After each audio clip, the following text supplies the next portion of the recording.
Welcome to our channel. Please remember to like and subscribe if you haven't already.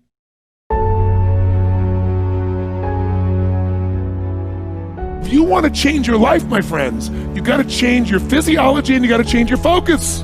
When you're trying to get wealthy, you want to go all in and it not be a bet. You need to know the space so well that you're like, I know for sure this is going to work. You can't have a standard education and expect to have an extraordinary life. It's not going to happen. The one breakthrough for all leaders is constant, never-ending improvement. And that means educating yourself and continuing to develop even greater emotional mastery, because that's what affects whether you execute or not. The opportunity for self-education is there. We have to change our psychology from, I'm going to do what everybody else does, and I'm mad because it doesn't work anymore, to the reality is this is the greatest time to be alive if you're growing, you're learning, you're educating, and you're developing valuable skills. So instead of complaining, you got to say, where are the skill sets valued in the marketplace? And how do I work harder on myself than anything else? Because if I become more valuable, then I will be able to give more, do more, and change more. When I interviewed Warren Buffett, I asked the most important investment he ever made in his life. You know what he said it was? I was thinking all the companies he'd done, He said, Tony, go into Dale Carnegie. I said, what? He goes, because by developing myself, that's the most important investment. Those skill sets, learning how to persuade, learning how to speak, learning how to influence, all my ideas would have died on my lips if I hadn't been able to influence, and I learned it from that little course. Most valuable thing I ever did in my life, he said. Think of this for a moment. Do you know that every living soul gets exactly the same amount of time? Exactly the same amount of time. Figure it out. You can manage your activities. Make certain that what you're doing really makes a difference. Make certain that you're spending your time on activities that are productive, that are taking you in the direction of your goal. The traits that make you strange are the gifts that make you special. It's the very things that make you different that make you authentic. And if you don't fit in, I just want to share with you, I've never fit in. And the very nature of anyone who's living a visionary life. There's something inside of us that wants to make things better. We want to be better as people. We want to become more, do more, share more, create more, give more.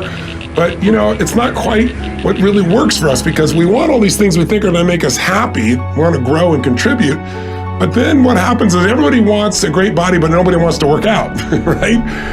What you got to understand is that progress equals happiness. If you know what you want and you can make consistent progress, you're going to get there. You're going to get to where you really want to be, where that sense of passion, aliveness, the results you want really do occur. Step one, remember, a compelling vision.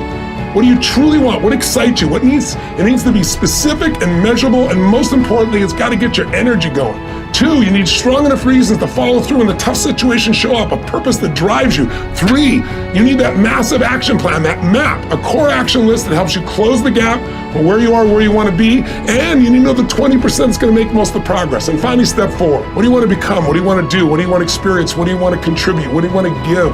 What do you want to master? So what do you want this year to be about? What do you really desire most? What do you want to contribute this year? What's going to be your map? And what are the rituals that are going to make it real? Please, for your benefit, don't just watch this video. Do something right at the end here that gets you going and gets you some initial momentum. If you take action today, you can get anything changed, but you got to do it while you're in state. And I'm saying that if you know anybody that had some goal, some dream, something they wanted to do, and they did it, then I'm saying that you know in your heart that if someone has done it, then you can do it. It's possible. And that if someone can make their dream become a reality, that it's possible that you can make your dream become reality. And so as you begin to look at where you want to go, beginning to embrace that, it's possible. I'm blessed and highly favored.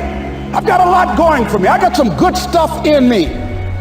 And it's possible that I can bring my greatness out here in the universe.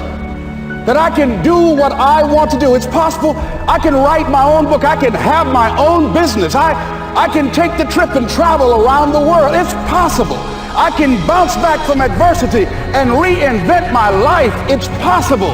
Regardless of where I am, the things can get better for me. It's possible.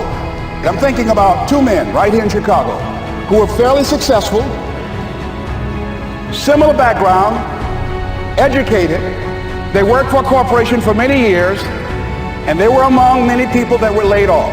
Two guys who were very good friends.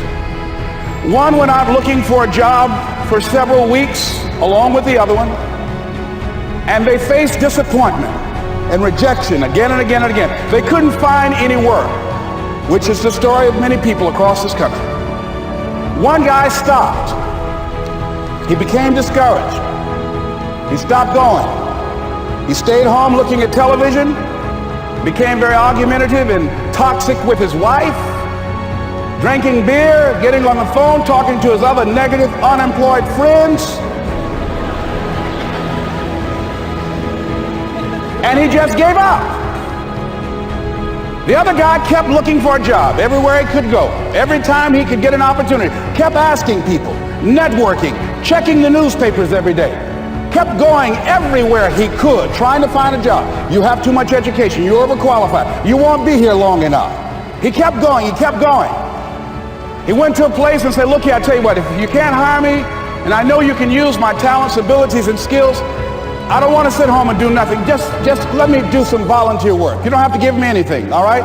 I just want to work. I want to be busy. Guy said, okay, it's on you now, but don't expect me to give you anything. It's okay. This guy came in and worked. He was the first one there. The last one to leave was the best employee there. About 4 weeks later, one of the top managers quit. They were looking for a replacement. Guess who they selected? This other guy. This guy who was volunteering his time. He got the job. What was the difference between the two men? Eyesight and mindsight. Eyesight is judging on what you see, judging according to appearances. But mindsight is how you interpret what you see. One guy said, it's not possible, it's over, I'm finished. I can't do it. I can't make it. He surrendered. I've faced rejection again and again. I'm not going anymore. There are no jobs out there. But this other guy, he felt that in spite of the no's and rejections, in spite of how bad the economy is, in spite of what the newspapers are saying, that it's possible that somebody somewhere will give me a job. He just kept going, thinking it was possible. And guess what, ladies and gentlemen? That's what we have to do with our dreams. Because things happen to you in life that you can never, ever anticipate. And many times when those things happen, you want to give up.